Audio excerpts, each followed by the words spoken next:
Hello, everyone. Today, we're going to be talking about visual culture in Black protest. So this is our agenda. We will be starting off by talking about who we are. What we're talking about, we're going to detail 3 case studies and leave you with some takeaways for further research and calls to action.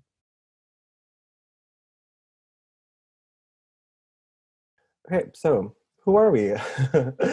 Hello, I'm Prakash Krishnan. I make and study media at Concordia University. I am a master's student in media studies within the communication studies department, and my thesis focuses on the transnational movement of South Asian art and visual culture through community Instagram archives. In terms of how my identity relates to the Anti-Racist Project, I am a legibly queer, non-Black person of color, and as such, I've had to deal with a lot of both internalized and externalized racism and xenophobia that took a long time to unlearn and work through.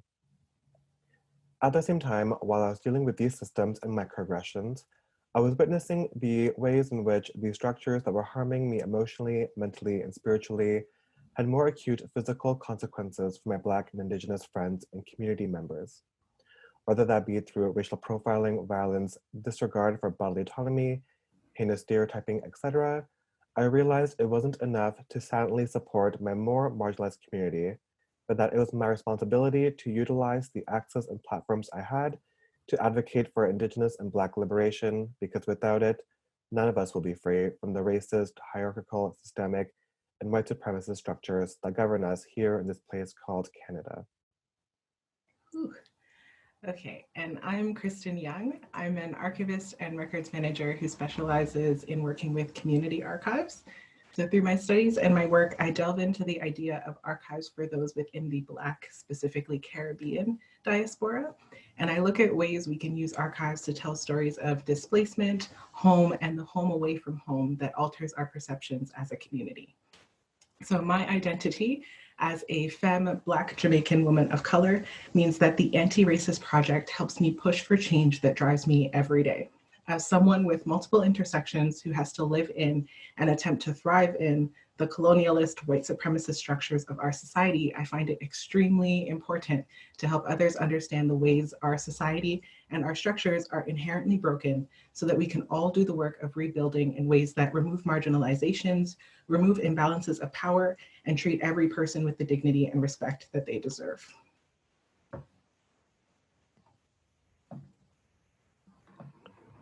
So what are we talking about? Um, Seeing as how every day, all around us and all around the world, people are protesting against corporations, governments, and other institutions for the rights and freedoms of marginalized people, whether that marginalization is a result of gender identity or expression, race, class, citizenship status, lack of sovereignty and autonomy. Today, we're talking about the relationship between visual culture and protest, and how iconic moments of visuality inform a cultural understanding of a historical moment, thereby canonizing a moment of protest or rebellion in the historical imaginary. So we're going to do this by looking at 3 examples of how this has worked in moments of protest in Montreal that were initiated by or that involved Black liberation and confronting anti-Black institutions. The first case study involves the events surrounding the arrest and hanging of the enslaved Black woman Marie-Joseph Angelique in 1734. The second is what is referred to as the Sir George Williams Affair that took place at what is now called Concordia University in 1969. And the final and most recent example is a toppling of the John A. Macdonald statue at the Place du Canada in downtown Montreal. With the power of virality and intense image sharing via the internet, the goal of today's lecture will be to give people an idea how to possibly be strategic in the way they organize and protest when it comes to supporting anti-racism efforts, and to think about how to use visuality in terms of either images, design, aesthetics, or performance to boost the strength of a protest's message. So this is our first case study. So to give a brief synopsis adapted from the Canadian Encyclopedia, Angelique was an enslaved Black woman owned by Thérèse de Cuyang de Francheville in Montreal. In 1734, she was charged with arson after fire leveled Montreal's merchants' quarter. It was alleged that Angelique committed the act while attempting to flee her bondage. She was convicted, tortured, and hanged.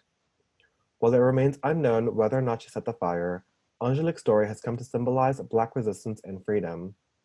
The burning of Montreal, as well as the arrest and subsequent trial of Angelique, reveals much about the nature of enslavement in Canada, a legal institution that existed for over 200 years.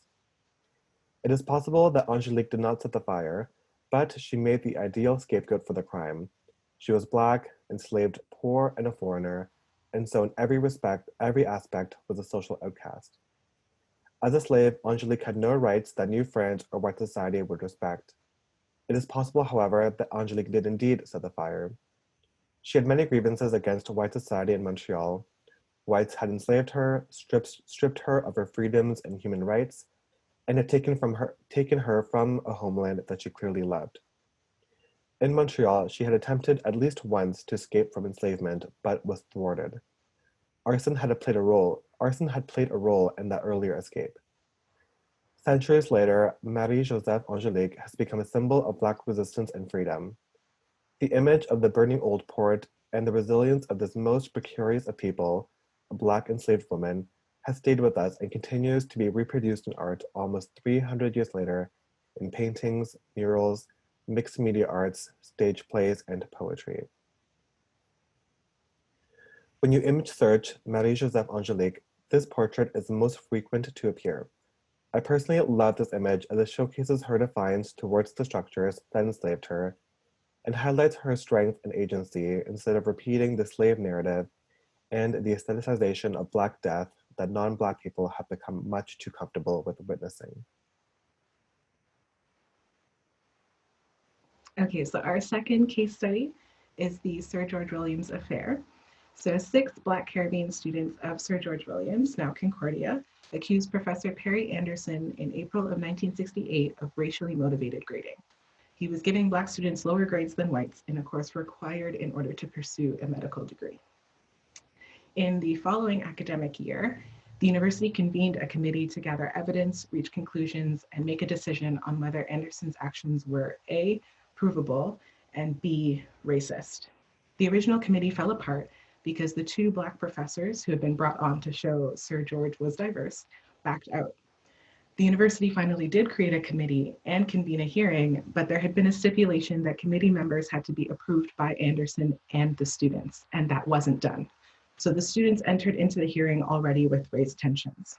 And after hours of speaking back and forth with no progress, led by one of the original complainants, the students moved to occupy the computer room until their demands were met. For almost 2 weeks, the protest was peaceful. There was no damage. Then students received word from university lawyers that an agreement had been made and their demands were being met. They celebrated. Some students went home, others began to clean. But within a day, they learned that the agreement hadn't fully passed and was being held up by the faculty association. In, I think, justifiable anger, the students began throwing things out the windows, namely computer cards, as you can see in the picture on the right. They also broke windows, and there was general damage to the computers and equipment in the room as they barricaded themselves into the computer center. The university responded to these actions with threats, intimidation, and violence when they called the police to intervene. Because the students had barricaded themselves into the computer room, there was no way in for the police, and things were at an impasse. Until a fire was started that put the lives of the protesters in jeopardy. A door had to be broken with an axe in order for them to escape, at which point they were met with intimidation, beatings, and violence at the hands of the riot police who freed them, as seen in the image on the left. While this was happening upstairs, there were also disturbances on the street. Protesters in support of the students and counter-protesters shouting obscene things like "let the niggers burn" were clashing, and police were actively attempting to keep the peace downstairs while actively breaking the peace upstairs by beating and arresting students. In all, 97 people were arrested and 42 of them were Black. Now, when you search the Sir George Williams affair, there are a wealth of images to choose from, so I'm going to explain why I chose these specific images. The photo to the left is striking to me, because there had been calls to send the Caribbean students back home before the peaceful protest even began, and calls from counter-protesters in the street while the computer lab was on fire. So this photo for me shows that they couldn't send them home and they didn't let them burn, but they did use violence and force and intimidation to reinforce that trying to fight for justice wasn't welcome. And there's the double disservice done to these protesters because the university that they placed their faith in, most of them as immigrants, called the police on them when all they wanted was to be fairly heard and taken seriously because Professor Anderson was racially motivated to give Black students lower grades in a required class. The photo on the right is striking to me because it shows the results of protests that are brought to a boiling point. These students believed that their protest had made a difference, only for the resolution they had long hoped for to be taken away. I think it's important also as a reminder that the action that led to beatings and to great violence was to throw paper out the window. Yes, it was destructive, but the actions of the protesters did not endanger anyone or put anyone's lives at risk. The actions that they were met with in response did. I'd like to play this trailer and leave everyone with an amazing documentary called Ninth Floor, directed by Nina Shum, that uses firsthand accounts from protesters and some of the original counter-protesters, as well as archival material to beautifully tell the story of Black protest in Canada.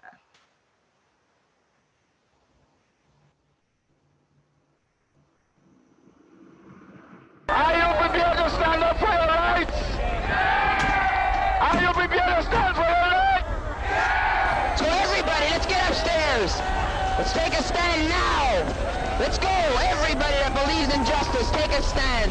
Don't sit on your asses anymore. Move up there and take a stand. If you whites can sit back and have people like O'Brien run you to hell crazy, that's your privilege.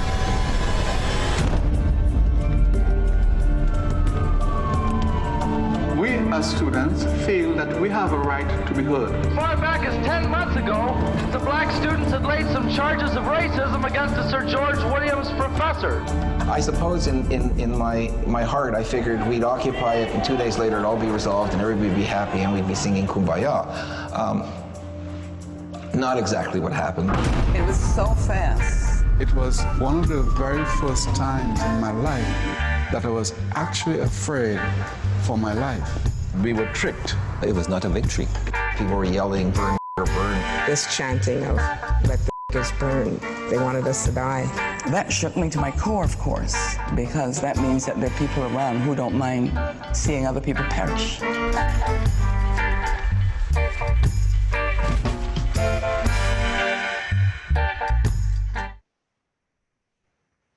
I strongly suggest everyone watch this film. The link to the National Film Board website where you can view it will be in the resources. I think it shows that through visual culture and protest through visual culture, it is important that we share striking images of resilience such as these. They help ground us and they remind us of the work of protesters before us. Visual culture shown through protest can help us make sure we don't lose ourselves and lose our goals as protests and movements evolve and are met with great violence.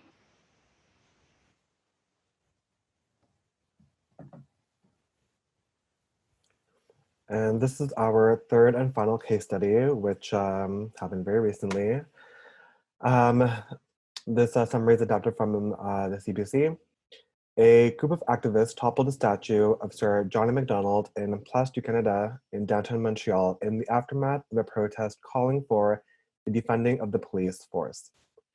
The incident took place following a peaceful march through downtown Montreal, one of several demonstrations held across Canada, organized by a coalition of Black and Indigenous activists. A CBC journalist obtained a leaflet from a demonstrator who said it had been distributed to explain the act. The leaflet points to an online petition with more than 46,000 signatures asking Montreal Mayor Valérie Plante to take down the statue. It writes, Sir John MacDonald was a white supremacist who orchestrated the genocide of Indigenous peoples with the creation of the brutal residential school system, as well as promoting other measures that attacked Indigenous peoples and traditions. Because of the city's inaction, a diverse coalition of young activists decided to act, according to the leaflet, though it does not identify the coalition. The statue of Macdonald, Canada's first Prime Minister, has been the site of repeated acts of graffiti in recent years and has been often covered in red paint. It was also decapitated by unknown vandals in 1992. The Montreal Gazette reported at the time that a fax sent to the media outlets claimed the act of vandalism was timed to commemorate the anniversary of the hanging of Louis Riel on November 16, 1885.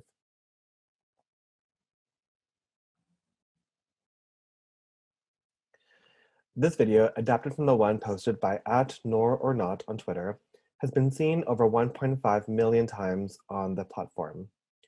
Various local and national news outlets have shared the video on their own social media platform, including YouTube, where this has amassed tens of thousands of additional views, not including the views it received from broadcast and cable news. What makes a hashtag, image, meme, or video go viral? We have seen other statues in the US and UK go down to much fanfare, but now that it has happened here, controversy brews. The clash of the public opinion versus that of government officials is emblematic of the struggles between protesters and those who wield power. This is a stark visual and symbolic gesture towards the transformative power of the community in solidarity to literally topple the systems that don't serve them, which is why I think this video is so powerful and will be preserved in the cultural memory.